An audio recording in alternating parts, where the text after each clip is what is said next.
David remembered his covenant with Jonathan and looked for a man of the house of Saul by whom he can show kindness.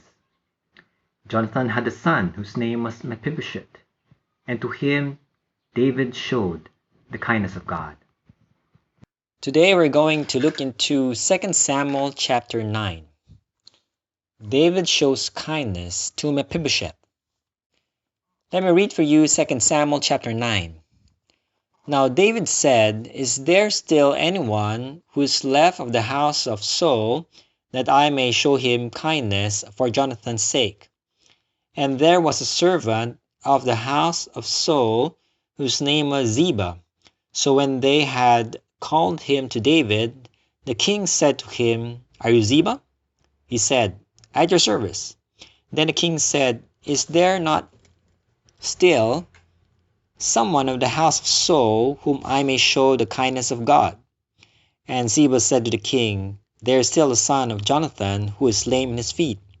So the king said to him, "Where is he?" And Ziba said to the king, "Indeed, he is in the house of Machir, the son of Ammiel in Lo-debar." Then King David sent and brought him out of the house of Machir, the son of Ammiel, from Lo-debar. Now when Mephibosheth, the son of Jonathan, the son of Saul, had come to David, he fell on his face and prostrated himself. Then David said, "Mephibosheth." And he answered, "Here's your servant." So David said to him, "Do not fear, for I will surely show you kindness for Jonathan your father's sake, and will restore to you all the land of Saul your grandfather, and you shall eat bread at my table continually." Then he bowed himself and said, "What is your servant, that you should look upon such a dead dog as I?" And the king called to Ziba, Saul's servant, and said to him, "I have given to your master's son all that belonged to Saul and to all his house. You therefore and your sons and your servants shall work the land for him, and you shall bring in the harvest, that your master's son may have food to eat. But Mephibosheth your master's son shall eat bread at my table always." Now Ziba had 15 sons and 20 servants. Then Ziba said to the king, "According to all that my lord the king has commanded his servant, so will your servant do. As for Mephibosheth," said the king, "he shall eat at my table like one of the king's sons." Mephibosheth had a young son whose name was Micah, and all who dwelt in the house of Ziba were servants of Mephibosheth. So Mephibosheth dwelt in Jerusalem, for he ate continually at the king's table, and he was lame in both his feet. There are some things that we can see and notice about what David hath done in this chapter. First, we can notice that David has not forgotten his promise to Jonathan to do him good and to his household. 2 Samuel chapter 8 speaks of David having military victories over the Philistines, the Moabites, King Hadadezer, the Syrians, and David even put garrisons in Syria, and they brought tribute to David. And then there's a Toy, the king of Hamath, who blessed David with articles of gold, silver, and bronze because he conquered Hadadezer. David also dedicated to the Lord the gold and the silver he obtained from subduing Syria, Moab, Ammon, Edom, Philistines, Amalek, and Hadadezer. There was no nation who could withstand the military force of David because the Lord was with him. Like you can find that in 1 Samuel chapter 8, verse 14. So that's a very good point that we can remember, that as long as God is with us, nothing and no one can stand against us. We just have to make sure that what we're doing and what we are trying to achieve is according to the will of God. Because if it is, you can be assured that God is with you. And so that is what happened to David. He had military victories. At this point, Israel was a superpower, military superpower. There is no nation that can withstand the military might of David because of the Lord. And at a time of peace, David remembered his promise to Jonathan and wanted to do good to any one of Saul's descendants. Never mind if Saul made life hard for David and intended to kill him many times. In fact, David spared him twice when he had the chance to kill Saul. So David's kindness overcame Saul's evil deeds against him. This is a case wherein Paul said in Romans 12 verse 21, overcoming evil with good. In case somebody does evil to us, how do we react? Do we treat them eye for an eye and tooth for a tooth? Or do we turn the other cheek and still do good to those who do evil to us? Jesus is one of the best examples of doing good. At the point that he was crucified, he said, "Father, forgive them, for they do not know what they do." These are the very people who just crucified him.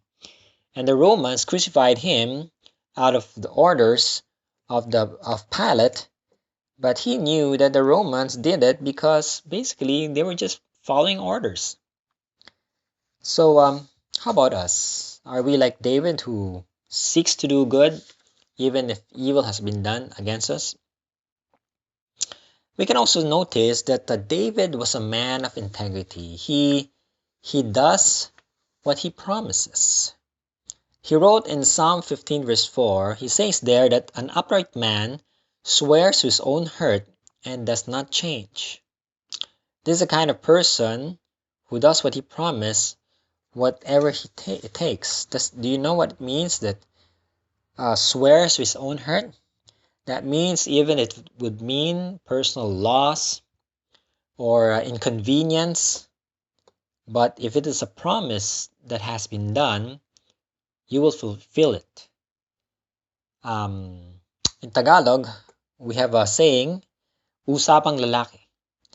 When you fulfill what you promise to do, that is something commendable because that reflects the attitude of God toward us. When he promises something, it's a yes. When he says yes, it's a yes. When it's a no, it's a no. So it has to be for us the same. Let our yes be yes. Let our no be no. So we have to be careful to show this as a good example to all people. Especially for you who are parents, you have to show your children that you keep your promises. Because if you make a promise to a child and then you do not intend to keep it just to pacify him or distract him, pretty soon he will notice that you don't keep your promises. And that is like teaching that person the lack of integrity, or to lie to a person. So that is something that is sad because I noticed that in parents that just to pacify or maybe just to scare them, and they would say, "Oh, there's a mumu there, there's a ghost there in the dark," and so the child grows up fearing the dark because his parents or yaya would lie that there's a ghost there. So don't make promises that you don't keep. You have to teach your children the example of what David did of keeping one's promise. I know of people who for many years they didn't talk to friends or family because of an incident. They hold their grudge in their hearts, and they deny themselves the enjoyment of good relationships just because they hold on to grudges, anger in their heart. So you can just imagine the many years, the many moments of joy that they passed up because they choose to hold on to a grudge. So let us not be like that. Let us be like David, who chooses to do what is good instead of holding on and to evil, or holding on to an anger and doing evil. The second thing we can notice here is that God has a way to bring back to a person what they have sown. Do you remember when David was being chased by Saul? And the first time David let him go, he bowed himself, his face to the ground, and he called himself a dead dog in front of Saul to humble himself, to respect Saul for being king, in spite of the fact that Saul wanted to kill him. So he humbled himself, and he, showed full respect. And lo and behold, here in the chapter that we read, we can see that Mephibosheth, he was the one who did it now to David. He prostrated himself and he called himself a dead dog. So God has a way to bring back the goodness or the evil that a person does or did, and sometimes in the very same fashion, in the very same way. Now, I remember when I was young, there was this house that was being used as a place for tutorial. And I saw one of my acquaintances. So there was a gate in the house. I thought it was open for anyone, so I decided to go in so that I can talk to this acquaintance. But the owner of the house stopped me and reprimanded me and told me that I'm not allowed to go into his house. It was private property, so that's all right with me. But the way that he looked at me in such a way to make me feel as if I am some kind of thief or criminal. So I went home that night feeling bad that that person judged me for who I am not. Do you know that after a couple of years, there were two people, two sisters, who taught the Bible with me to children in Grace Christian Church. One day invited me into their home. And lo and behold, it was the house of the man who looked at me in, as if I was a criminal. Two daughters invited me inside their house, and I met Mr. Owner of the house, and the daughters introduced me, and the owner of the house remembered me. He remembered my face, but he can't get himself to look into my eyes. Maybe because he felt ashamed that there was a time when he looked at me and judged me wrongly. So God has a way to bring back to a person what they have sown. I attribute it to God working his, ways to answer your prayers, even if it takes how many years. And the third thing I like to point out regarding this chapter is that David did to Mephibosheth extraordinary kindness, never mind his being lame at his feet. David restored to Mephibosheth everything that Saul owned, but not only that, and he also invited Mephibosheth to eat at his table with the king's sons. Of course, the king's sons and the relatives of the king. They're healthy, they're beautiful. And then here comes a stranger who's lame on his feet, who's going to eat the bread with David and his sons. Usually people who are lame, they're bullied, they're looked down upon, and they're not usually invited for dinner or for lunch, for meals. That's why in Luke 14 verse 13 to 14, Jesus said, "But when you give a feast, invite the poor, the maimed, the lame, and the blind, and you will be blessed because they cannot repay you, for you shall be repaid at the resurrection of the just." But for David, it doesn't matter for him if Mephibosheth is lame at his feet. What is important for him is that he does good to Mephibosheth, who did good to Mephibosheth for the sake of Jonathan, his father. I remember a missionary in my former church.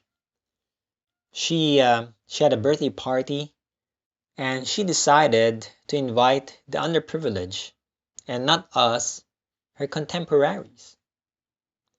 And there was another couple that I heard of that chose to have another wedding party for the sake of the underprivileged.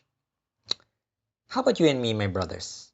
How do we look at people who are lame, blind, maimed? Do we make fun of them? Do we look down upon them? Or do we treat them with kindness, especially them, because they are usually the people who are looked down upon and treated unkindly? If we do something good to them, just like what David did, there is reward from God. So my brothers, we remember these three things. First, fulfill your promises. Let your yes be yes, let your no be no. Make sure you do what you promise. Second, be careful about sowing good things, because God will always let us reap what we sow. So let us be diligent to keep on sowing good things, so that good things we will be able to reap in due time. And the third thing is that let us do good, even, especially, to the underprivileged, just like what David did. So in conclusion, be a person of your word, fulfill what you promise to do, keep on sowing seeds of love to all men without prejudice, and may God reward you in due time. So may God bless His word as we meditate upon 2 Samuel chapter 9. God bless. Just like David, we have the best of reasons to show kindness to others. For God so loved the world that he gave his only begotten Son, that whosoever believeth in him should not perish, but have everlasting life. From this wellspring of kindness, let us draw, so that we can show kindness to others.